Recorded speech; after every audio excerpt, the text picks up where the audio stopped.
Hello बच्चों, मैं doctor राजकुमारी शर्मा आज आपके समक्ष बीए प्रोग्राम थर्ड सेमेस्टर में हिंदी कथा साहित्य में अज्ञे द्वारा रचित कहानी रोज लेकर उपस्थित हुई हूँ। इस कहानी में अज्ञे ने वैवाहिक जीवन में आई संभावनाओं, असंभावनाओं, उदासीनता, ऊब, नीरसता, कड़वाहट, छटपटाहट को दिखाने का प्रयास किया है। कहानी में मूल संवेदना यानी कि संवेदना का क्या भाव है, उसके अंतर्गत मैं आज यहाँ पर बात करूंगी, क्योंकि कहानियों में अलग अलग भावों के द्वारा अलग अलग अभिव्यक्ति दिखाने की कोशिश की है। रोज कहानी में संवेदना से हमारा तात्पर्य है हमदर्दी, सहानुभूति का भाव व्यक्त करना। रोज कहानी में संवेदना का अर्थ है किसी को कष्ट में देखकर मन में होने वाला दुख या वेदना या पीड़ा को हम सहानुभूति के अंतर्गत रख सकते हैं। अज्ञे ने इसी भाव को दिखाने का प्रयास किया है। कहानीकार अज्ञे का परिचय बहुत ही संक्षिप्त भाव में मैं यह बताने का प्रयास करूंगी कि अज्ञे का जन्म 7 मार्च 1911 को हुआ। अज्ञे ने अपनी कहानियों में सामाजिक सांस्कृतिक परिवेश में बदलते मूल्यों के द्वारा व्यक्ति की निजता, विशिष्टता और आत्मीय रूपों को प्रायः निरंतर खोता चला जा रहा है। उन्होंने अपनी कहानियों में इसी तरह के भाव का रूप स्वरूप रखा है, क्योंकि वो उस समय की समकालीन कहानियों में इसी तरह के वेदना का स्वर समाज में मुखरित होता हुआ दिखाई दे रहा था। अज्ञे ने जीवन में काफी संघर्ष और अकेलेपन की पीड़ा को झेला है, क्योंकि जैसा व्यक्ति झेलता है वैसे ही वह अपनी कहानियों के अंतर्गत दिखाने का भी प्रयास करता हुआ प्रतीत होता है।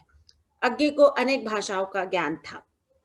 क्रांतिकारी होने के कारण उन्हें कई बार जेल भी जाना पड़ा, यानी कि उनकी जो जीवन की जो धारा है, जीवन का जो विकास है, वह अनेक संघर्षों और अनेक विरोधों के साथ उत्पन्न हुआ। उन्होंने अपने जीवन में बहुत सारे संघर्ष, द्वंद्व और आत्म पीड़ा को झेला।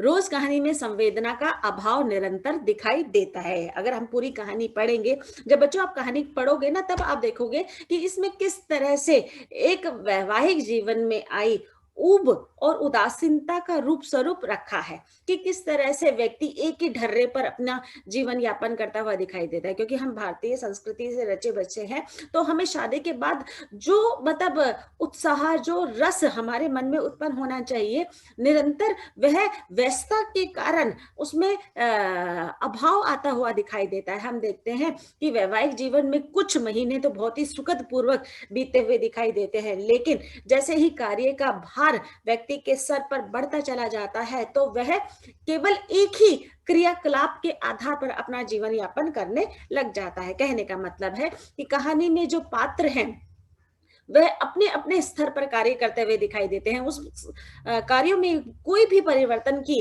भाव नजर नहीं आता। सुबह उठना है, उसके बाद काम करना है, उसके बाद जो पुरुष व्यक्ति है वह घर में अपने कार्य के प्रति अग्रसर होता हुआ दिखाई देता है। साथ ही जो बच्चे हैं उसमें भी वही प्रतिक्रिया, दिनचर्या रहती हुई दिखाई देती है। कहानी में जो मुख्य पात्र हैं, मालती, वह भी अपना जीवन इसी तरह से व्यतीत करती हुई दिखाई देती है कि वह सुबह उठती है, अपने पति के लिए खाना बनाती है, और पति महेश्वर अपना एक डॉक्टर में एक क्लिनिक में एक डॉक्टर का कार्य करता हुआ दिखाई देता है। तो वह सुबह अपना 9 से लेकर 1:30 बजे तक मरीजों को देखता है। उसके बाद शाम के 5 बजे से लेकर 7 बजे तक वही कार्य रोज प्रतिदिन होते हुए दिखाई देता है।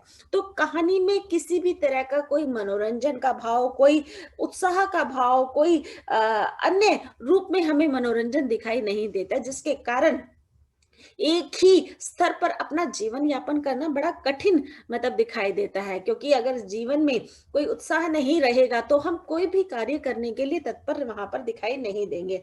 और वैवाहिक जीवन में तो निरंतर हम देखते हैं कि मनोरंजन का भाव होता रहना चाहिए, जिससे कि दोनों जो पक्ष हैं वे अपनी जिंदगी में एक नए उत्साह से अपने जीवन का रूप स्वरूप व्यतीत करते हुए दिखाई दे।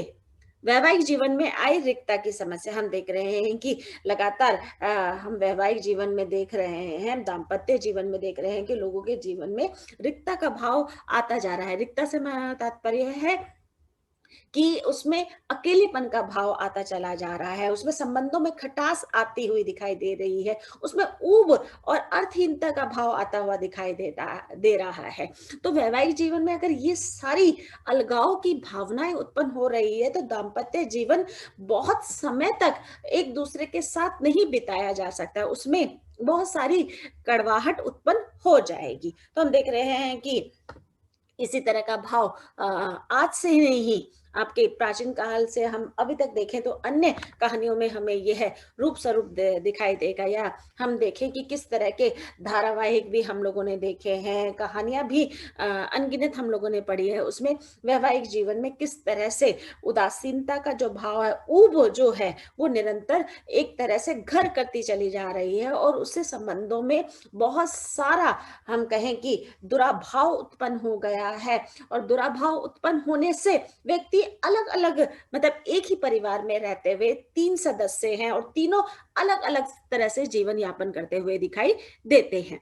अनास्था की दुविधा, कि हम देख रहे हैं कि हमारा ना ही किसी के प्रति कोई श्रद्धा भाव है, ना ही हम देख रहे हैं कि हमें जीवन में किसी तरह का हमारे अंदर लग्न है, या किसी के प्रति हमारी आसक्ति हमने जो दिखाने का प्रयास किया वो नहीं दिखाई दे रही। बस सुबह से उठकर शाम तक केवल अपने कार्यों के प्रति हम सजग होते हुए दिखाई दे रहे हैं। वहाँ पर हमें ईश्वरीय जो आराधना है या किसी के प्रति जो श्रद्धेय भाव है वो भी उत्पन्न होता हुआ नहीं दिखाई देता।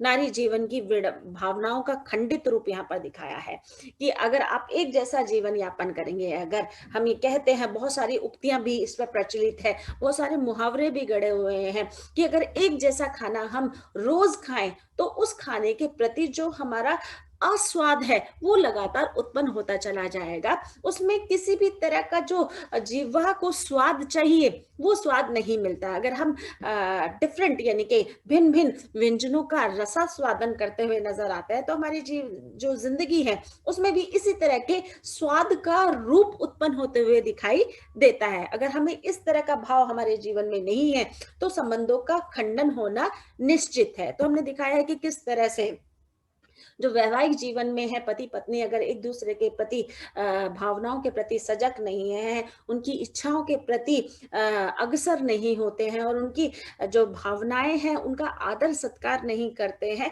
तो नारी के अंदर अनेक प्रकार की कड़वाहट उत्पन्न हो जाती है। क्योंकि यहाँ पर जो दाम्पत्य जीवन की जो नींव है वो नारी के आधार पर ही रखी जाती है। कहने का मतलब है कि घर की अगर औरत खुश रहेगी तो वह अन्य परिवार के सदस्यों को भी उसी तरह से खुश रखने का प्रयास करती हुई दिखाई देगी। अगर उसके मन में किसी तरह का, मतलब अभाव दिखाई देता है, चाहे वह धन से संबंधित हो या रिश्तों से संबंधित हो, या फिर अनेक प्रकार की कड़वाहट है, रोष है जीवन में उत्पन्न होगा, तो वैसा ही वह दूसरों के प्रति भी दिखाती हुई नजर आएगी। तो हमें ये ध्यान रखना है कि घर की जो औरतें हैं वह सुबह से लेकर शाम तक कार्य में अपने लग्न रहती हैं, साथ ही साथ घर का जो भोजन बनाती है उसमें हम देखते हैं कि कहते हैं ना, जैसे मन की भाव होते हैं वैसा ही उसमें खाने में भी उतना ही स्वाद होता है, यानी कि जैसी संगत वैसी रंगत।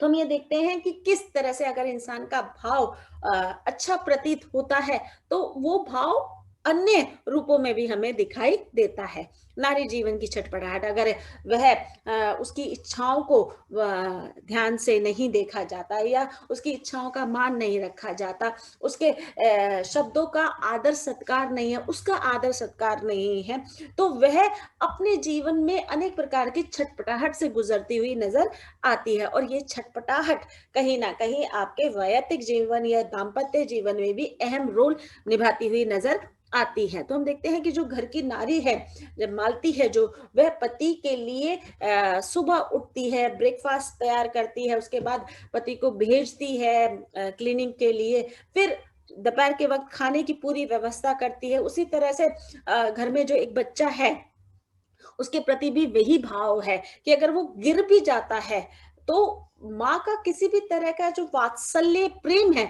वो वहाँ पर नहीं दिखाई देता। वो उसका रोज़ का वह कार्य हो गया है, यानी कि बच्चा गिरता है, तो उसे केवल उठाना है या नज़रअंदाज करना है, या पति का किसी भी तरह से कोई भी खुशी का वहाँ रूप स्वरूप नहीं रखना है, क्योंकि वह जीवन में खुद ही बहुत ज़्यादा दुखी है, परेशान है, जीवन में कोई उत्साह नहीं है, जिसके कारण वह ये कार्य करती हुई प्रतीत होती है।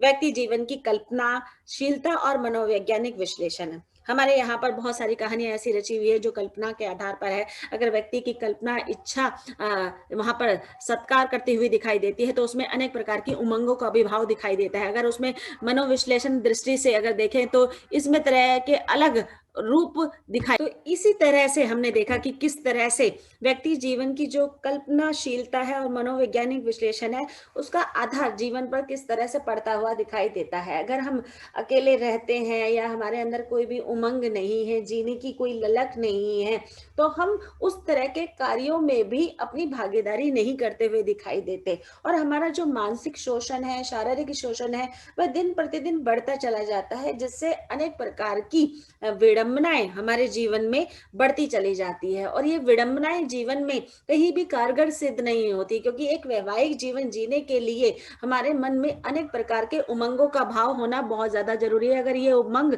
नहीं होते, तो अलग प्रकार से दिक्कत परेशानी शुरू हो जाती है। तो हम देखते हैं कि किस तरह से मानसिक जो समस्याएं हैं या मानसिक शोषण की जो समस्याएं हैं, वो निरंतर बढ़ती चली जा रही है, क्योंकि व्यक्ति के जीवन में कोई भावनाओं का आदान प्रदान ही नहीं हो रहा है। और जब भावनाओं का आदान प्रदान नहीं होगा, तो उसमें असंवेदनशीलता का भाव निरंतर प्रकट होता चला जाएगा। अगला पॉइंट है बच्चों, अकेलेपन की समस्या। ये बहुत बड़ी समस्या आज के समय में हम पारिवारिक जीवन में देखते हुए नजर आ रहे हैं कि हर वक्त व्यक्ति अपने अकेलेपन से निरंतर जूझता हुआ चला जा रहा है, क्योंकि वह अपनी भावनाओं को व्यक्त ही नहीं कर पा रहा है। चाहे वह भावनाएं सकारात्मक रूप में हो या नकारात्मक रूप में हो, वह भावनाओं को अंदर ही अंदर, मतलब भीतर ही भीतर समेटते चले जा रहे हैं, जिसके कारण अनेक प्रकार की बीमारियां तो उत्पन्न हो ही रही है। साथ में फ्रस्ट्रेशन का भाव भी, यानी कि अकेलेपन की जो असंवेदनशीलता है, वो भी निरंतर प्रकट होती चली जा रही है। और हम ये देख रहे हैं कि घर के जो हमारे नजदीकी संबंध है, उनके प्रति भी हम वो उतने भाव आसक्त होते हुए नहीं दिखाई दे रहे हैं, जिससे कि अनेक प्रकार की पीड़ाएं जन्म ले रही हैं। व्यक्ति धीरे धीरे खत्म होता चला जा रहा है, क्योंकि वह अपने आसपास के वातावरण में अनेक व्यक्तियों से घिरा होने के बाद भी अकेलेपन की व्यथा से गुजरता हुआ दिखाई दे रहा है। जीवन की विसंगतियों की मार्मिक अभिव्यक्ति। कहानी में बताया गया है कि किस तरह से अनेक प्रकार के जीवन में विसंगतियां, विषमताओं का भाव उत्पन्न हो रहा है, जिससे कि संबंधों का जो सटीक रूप है, जो सहज रूप है, वो जी नहीं पा रहे, और इस सहज रूप में असहजता का भाव निरंतर बढ़ते चले जा रहा है। आगे हम देखेंगे बेटा कि किस तरह से कहानी में जो अलग भाव उत्पन्न हो रहा है, उसके आधार पर लेखक ने किस तरह से अपनी वेदना को प्रकट किया है, और वेदना को प्रकट करते हुए वह किस तरह से अनेक आधारों पर अपनी आत्म पीड़ा को दिखाने की कोशिश कर रहा है। रोज कहानी का सार।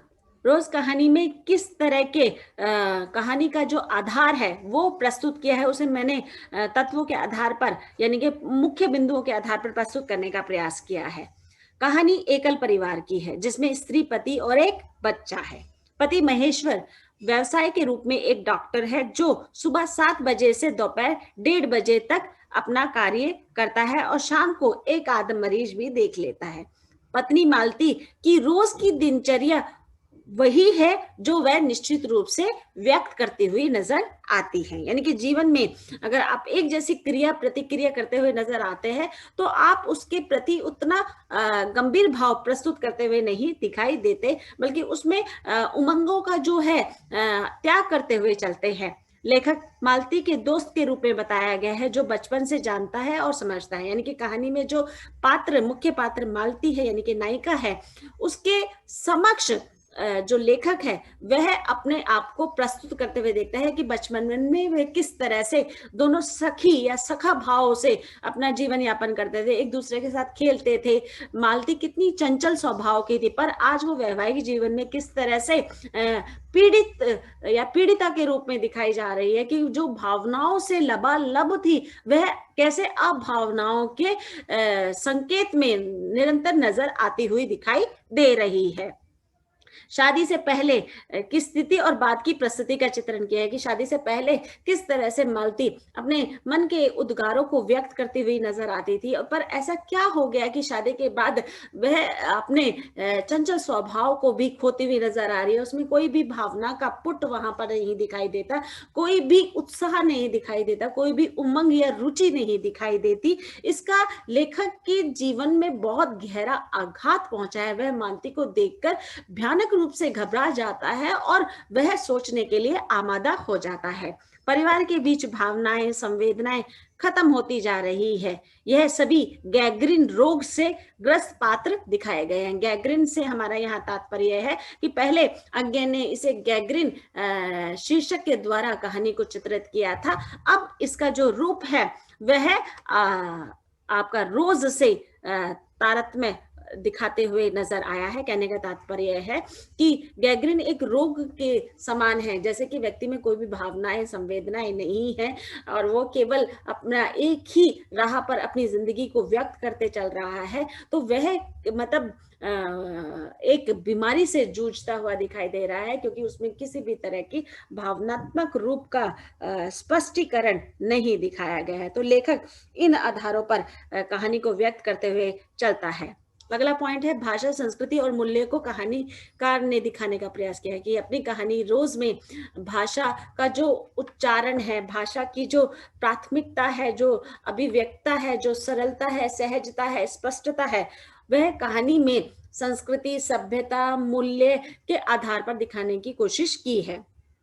पात्र उदासी और ऊब के वातावरण में जीवन यापन करते हुए दिखाई देते हैं, कि एक पूरा जो वातावरण है वो पूरी तरह से खंडित दिखाई देता है। उसमें किसी भी तरह का भावाविचार वहां पर उत्पन्न नहीं दिखाई देता, ना ही कोई उत्साह का भाव दिखाई देता। पात्र आते हैं और अपना किरदार निभाकर चले जाते हैं, और उस किरदार में अगर अभिनीयता या रंगमंचीयता का आधार नहीं हो तो वह वैसे ही नीरस होता हुआ दिखाई देता है। तो वैवाहिक जीवन में भी इसी तरह की नीरसता का जो आक्रामक रूप है वो एक तरह से वातावरण में घुसते चले जा रहा है, जिसके कारण अनेक प्रकार की पीड़ाएं उत्पन्न हो रही है। पारिवारिक जीवन में एक रस्ता की पीड़ा को दिखाया गया कि पारिवारिक जीवन में किस तरह से रस्ता का भाव नहीं है, रस्ता का अभाव उत्पन्न होता चला जा रहा है, जिससे कि हर एक पात्र अपने जीवन में इस पीड़ा से जूझता हुआ दिखाई दे रहा है। तो यहाँ पर अज्ञे ने रोज कहानी के माध्यम से जीवन के क्रियाकलापों में फेरबदल करने का उद्देश्य रखा है, कि अगर जीवन में अगर आपको जीना है तो उसमें हर पल व्यक्ति को जीना चाहिए। ये नहीं कि जीवन है इसलिए जीना चाहिए, उसमें हर एक पल, हर एक क्षण को बहुत ही उत्सुकता से, बहुत ही उमंगता से, बहुत ही रोचकमय से जीना चाहिए। कहानी यहीं पर समापन होते हुए दिखाई देती है।